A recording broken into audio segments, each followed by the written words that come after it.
I hope that everybody had a terrific week. As we head towards the end of the Torah, and Moshe has limited time in imparting messages to the Jews, so it's very clear that he's choosing his words carefully in order to send some of those messages. Atem Netzavim hayom kulchem lefnei Hashem Elokechem. Our Parsha opens this week that Moshe says, all of you are standing today in front of Hashem. 3 questions. Number 1, when using the word standing, Moshe uses the Hebrew of Netzavim. Of course, that does mean standing. We see that by the ladder in Yaakov's dreams, Sulam Mutzav Arza. But the normal word for standing is Omeid. Why didn't Moshe say Atem Omdim Hayom Kulchem? Secondly, Hayom, of course it's today.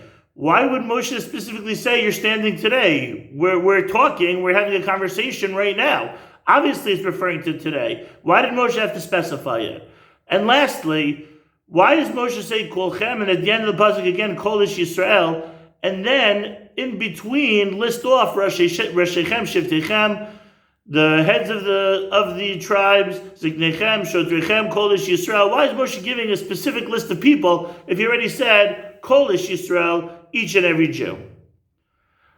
Rav Tzadok HaKohen of Lublin quotes a medrash that says that the word Nitzav is related to the concept of matzeva. We know that a matzeva is a tombstone.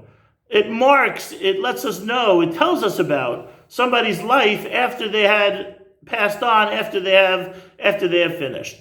And perhaps as we head to Hayom, Hayom is a reference very commonly to Rosh Hashanah. Even though Moshe wouldn't have been referring to Rosh Hashanah necessarily at that specific point of the year, but it turns out, maybe Moshe was being prophetic because we end up reading Parshat Netzavim always right around the Shabbos before Rosh Hashanah.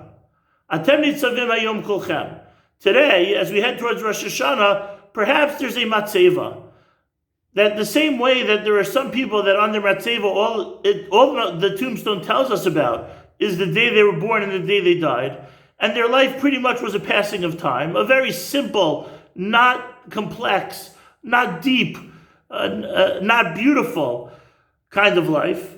So there's also those matzevas that are very intricate. I remember when my father passed away and we were writing his matzeva, so his life was full of detail, full of impacting other people's lives, full of living for others. So his matzeva, we were very careful about using text that had references to Tanakh Psukim about who he was. His matzeva had full writing. So at the end of the year, when we're putting up a matzeva on our year, what are we seeing? Are we seeing a passage of time? Or are we seeing something more detailed? Was our year enriched? So Atem Nitzavim Hayom. Today on Rosh Hashanah, we're putting up a matzeva. Maybe to use this as a springboard for what we have to do in the upcoming year. But one of the things that we have to know is our place amongst the people.